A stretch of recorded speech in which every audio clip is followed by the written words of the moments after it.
تو مفتی صاحب کیا فرمائیے گا حضرت امام حسن رضی اللہ تعالیٰ عنہ کی سیرت کے روشن پہلو میں چاہتا ہوں ہمارے ناظرین تک آئیں، چونکہ آج آپ کے فضائل و مناقب کا ذکر ہے، اس حوالے سے ارشاد فرمائیے۔ جی بالکل، اس میں آپ کی زندگی کو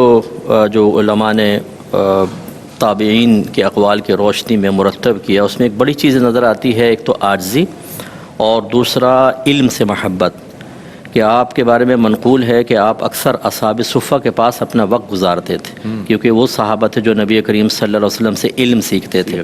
اور کس لیے بیٹھتے تھے؟ لکھا یہ ہے کہ آپ ان سے دعائیں کرواتے تھے، اور کہتے تھے کہ چونکہ آپ کی نسبت نبی کریم صلی اللہ علیہ وسلم کے ساتھ ہے کہ سرکار نے خصوصی طور پہ کرم فرمایا، اس لیے میں آپ کی صحبت میں آ کر بیٹھتا ہوں۔ سبحان اللہ۔ اب یہ عارضی انکساری ہے، آپ دیکھیں جنتی نوجوانوں کے سردار سرکار سے نسبت جو آپ کو حاصل ہے وہ کس کو حاصل ہوگی؟ لیکن پھر بھی آپ آ کر تشریف فرما ہوتے تھے۔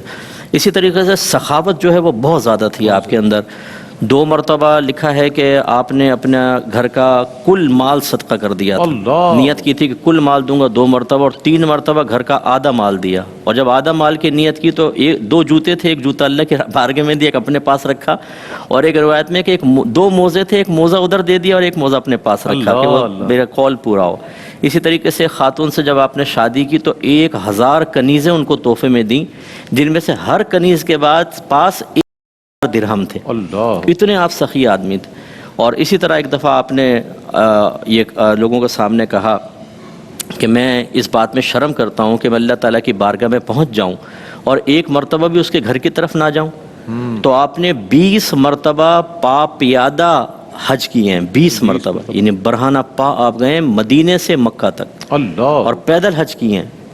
مکے سے مدینہ۔ آج ہم گاڑی میں بیٹھے بیٹھے تھک جاتے ہیں، آپ اندازہ کریں، اور اس زمانے کے حج 20 حج آپ نے فرمائے۔ اسی طریقے سے آپ منتقم مزاج نہیں تھے، اور بہت سمجھداری کے ساتھ جب آپ کو ایک مشہور روایت کے مطابق زہر دیا گیا اور اس کے اثرات جسم میں آپ نے بڑے سختی کے ساتھ محسوس کیے، تو پوچھا گیا کہ آپ بتائیں کہ کس نے آپ کو زہر دیا ہے، تو آپ نے ارشاد فرمایا کہ جو میرے گمان میں ہے اگر واقعی وہ ہے،